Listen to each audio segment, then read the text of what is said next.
As a violinist, great. I just have to fix little things here. The strings is nothing. When we moved to Florida 26 years ago, we had a relative that was here who was a violin player, and we took it to him to look at it, and he said, "This is a wonderful violin." He wanted to take it to his friend, his name was Ben Daly.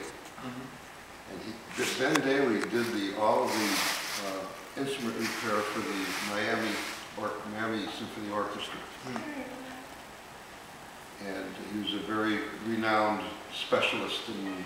He was, when he was alive. Yeah. So we took it to him to look at. We drove all the way down to Miami and showed it to him. And it had come apart. There was a hole. The top piece had come up, and you could stick your fingernail in there. There was a hole in it. Space between the top and the edge. So he looked at it, and he played it, and he said, "It's amazing that it sounds so good with a hole in it." He says, "I'd like to fix it." So I said, "Well, I can't afford to have it fixed." He said, "No, you don't understand." He says, "This is a wonderful violin." He says, "It's not a Stradivarius," because he saw the label inside. He says, "It's not a Stradivarius. I think it's something better."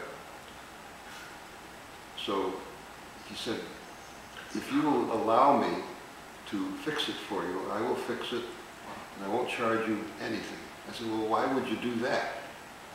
He says, "Because I just want to have the honor of touching your violin and working on it." This was back in the 80s, right? Yeah, 1986.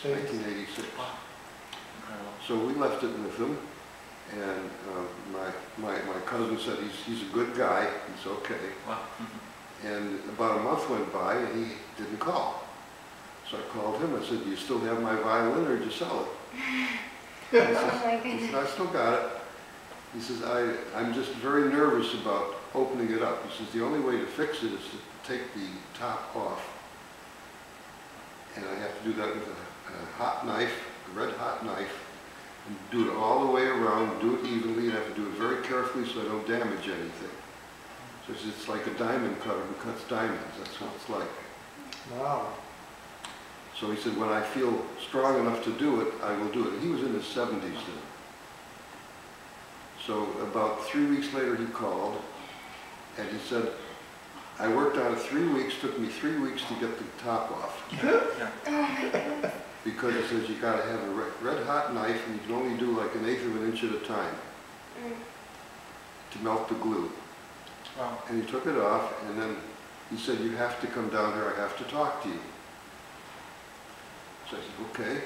So we came down there, and he said, "I took your violin to the head music professor at the University of Miami after I got the cover off of it, the top off. And I showed it to him. And he agrees with me that it is an Amati, because it has a one-piece back, and he says it's pearwood. If it's not pearwood, it's not an Amati. But as far as they know, it is pearwood.